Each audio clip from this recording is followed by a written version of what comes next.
পাওয়ার কোন সুযোগ নাই। সাহাবীদের জমানাও শেষ, তাবেঈদের জমানা শেষ, চার মাযহাবের ইমামদের জমানাও শেষ, তাদের সোহবত আমরা পাবো না।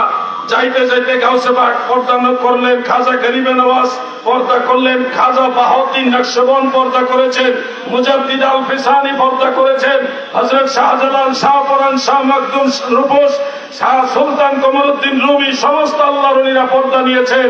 পর্দা নিতে নিতে খাজা এনায়েতপুরীও পর্দা নিয়েছেন, খাজা হুজুর শম্ভুগঞ্জি তিনিও পর্দা নিয়েছেন। এই জামানায় আমাদের সোহবত নেওয়ার সৌভাগ্য রয়েছে খাজা বাবা মুর্শিদপুরীর মাধ্যমে, ঠিক কিনা বলে? এশকের গভীর তত্ত্ব যদি জানিতে চাও, আমার খাজা বাবার পাক চরণে নেসার হইয়া যাও। কিছুদিন আগেও যে কোন একটা মিটিং এ কথা উঠলো, দেশের ঊর্ধ্বতন কর্মকর্তারা সেখানে উপস্থিত ছিলেন। তো কথায় কথায় বললেন, আপনি যে মুর্শিদপুরের ব্যাপারে এত প্রশংসা করেন, মুর্শিদপুরে কি নামাজ পড়ে? আমাকে প্রশ্ন করলো। আমি বললাম, মুর্শিদপুরে নামাজ শুধু পড়ে না, খাজা বাবা মুর্শিদপুরি আমাকে একদিন বললেন, বাবা আমার বালক হওয়ার পর থেকে, বুঝ হওয়ার পর থেকে কোনদিন নামাজ কাজা হয়েছে আমার মনে পড়ে না। এমনকি তাহাজ্জুদ নামাজ গত 40 বছরের বেশি সময় ধরে কোনদিন হুজুরের মিস হয় নাই। এমন একজন মহাসাধক আমি কোথায় খুঁজে পাবো? গত 1 বছর দেখেন, অন্য পীর সাহেবরা যদি হয়তো, যাদের দরবার খানকা ভেঙে দেওয়া হয়েছে, 1 বছর পর্যন্ত মুরিদানদের সাথে কোন কনফারেন্স সভা, এই সমিতি, কোন ধরনের অনুষ্ঠান হয় না, এরকম যদি নাকেশ পীর হইতো তাহলে মুরিদানরা কখনই ওই পীরের কাছে যাইতো না। দেখেন 1 বছর হুজুরের সাক্ষাৎ পায় না দেখা জাকেরা দেখেন নাই, সারা দেশের জাকেরানদের হৃদয়ের মধ্যে যে বিরহের জোয়ার এটা হয়ে গেছে। হুজুরকে আমরা ভুলে যাইনি, আমরা খাজা বাবাকে ভুলবো না, আমরা মুর্শিদ ছেড়ে যাইনি, কারণ আমরা বিশ্বাস করি আমার মুর্শিদ আমাদেরকে হাসরের দিন তরায়া নিবে।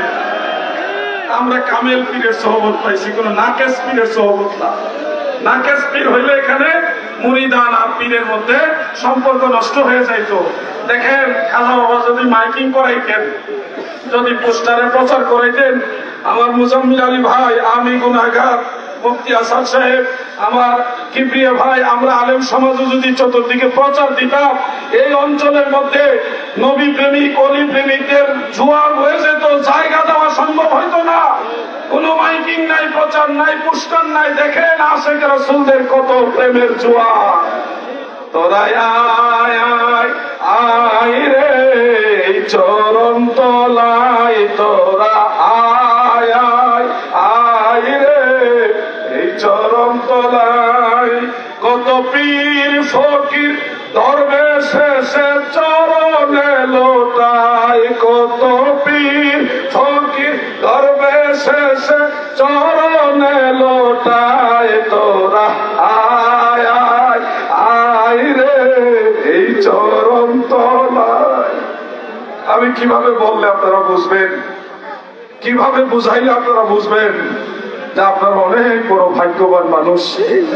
শুনুন, গত রাত্রেও বলছি, আজকেও বলি, ইমাম ইবনে আবিদিন যাইনুদ্দিন শামী রাহমাতুল্লাহ আলাইহির সেই রিওয়ায়াতটা, যেটা দয়াল নবীজির হাদিস শরীফ, শেষ জামানায় আমার উম্মত বেশি আমল দ্বারা জান্নাতে যাবে না, বরং আমার আদরের উম্মত যারা, হাকিমুল উম্মত যারা, মুমিন বান্দা যারা, মুমিনে কামেল যারা, আল্লাহর ওলিদের সোহবতের কারণে জান্নাতে যাবে। ও জাকের ভাইরা, একটা হাদিস শরীফ আপনাদের শোনাতে চাই।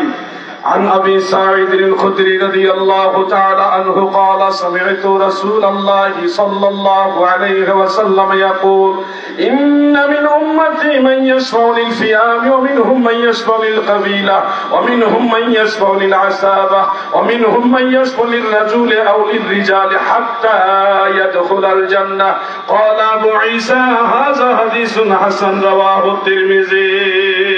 হযরত আবু সাঈদ খুদরি রাদিয়াল্লাহু আনহু বলেন, আল্লাহর নবীকে বলতে শুনেছি গো, আল্লাহর রাসূলকে বলতে শুনেছি, দয়াল নবীজি বলেছেন আমার উম্মতের মাঝে এমন উম্মত আছে গো যারা একজনে বিশাল এক জনসমষ্টিকে শাফাআত করে আল্লাহর দরবারে সুপারিশ করে আল্লাহর জান্নাতে নিয়ে যাবে। এমন উম্মত রয়েছে বিশাল এক কবিলা গোত্রের লোক একাই সুপারিশ করে জান্নাতে নিবে। আমার উম্মতের এমন উম্মত রয়েছে যারা একজনে সুপারিশ করে এক বংশের লোক জান্নাতে নিয়ে যাবে।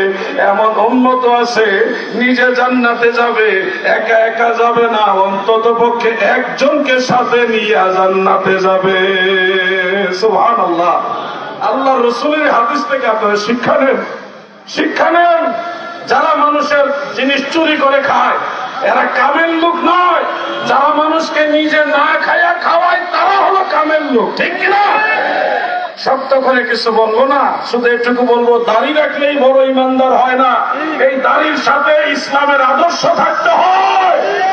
বড় সেজদা দিলে লম্বা লম্বা সূরা পড়লে ভালো মুসলমান হয় না।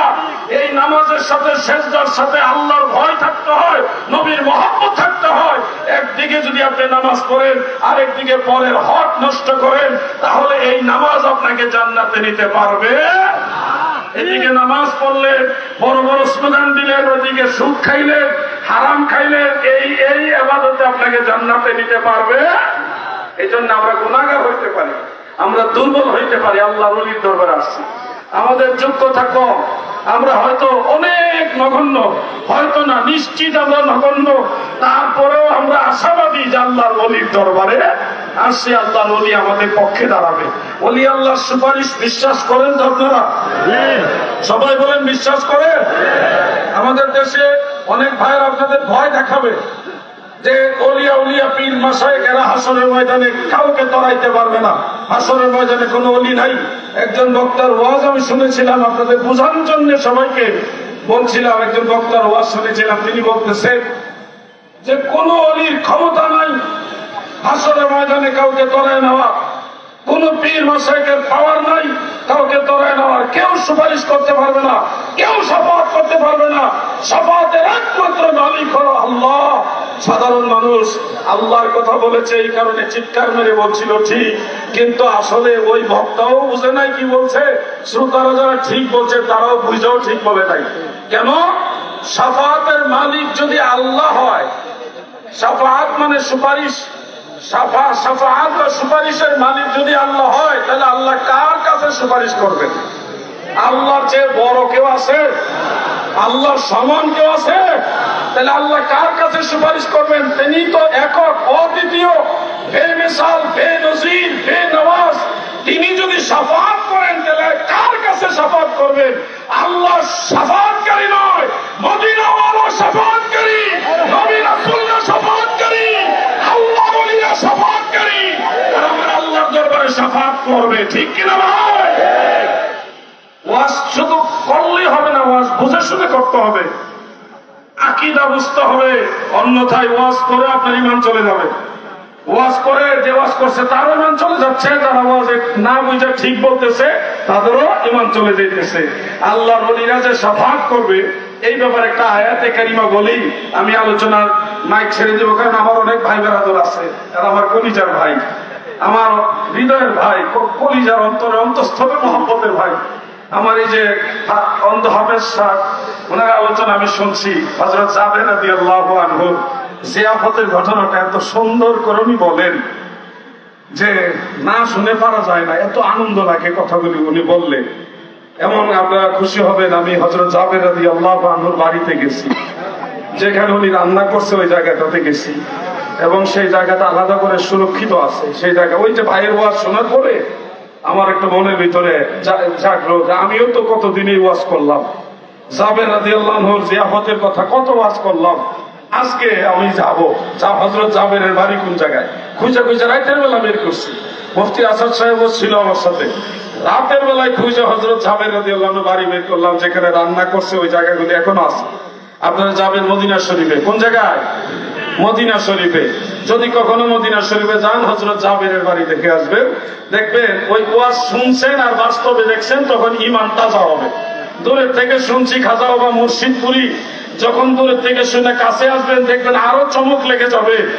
আমি যখন দেখলাম খাজা বাবা মুর্শিদপুরি, আমার সাথে একটা ছেলে আসছিল, তার নাম বলবো না, আমার সাথে যে আসছিল আমি কাউকে বলি নাই। প্রথম যখন আমি দরবারে আসছি, মুর্শিদপুরে দরবারে এসেছি আমি হলো মুফতি আসাদুজ্জামান সাহেবের মাধ্যমে, ওনার মাধ্যমে খাজা বাবা মুর্শিদপুরে দাওয়াত পাইছি। উনি আবার পাইছে আরেকজন জাকের ভাইয়ের মাধ্যমে দরবারে। এইভাবে আমি যখন দরবারে আসলাম, আমার সাথে একটা ছেলে ছিল, যেগুলো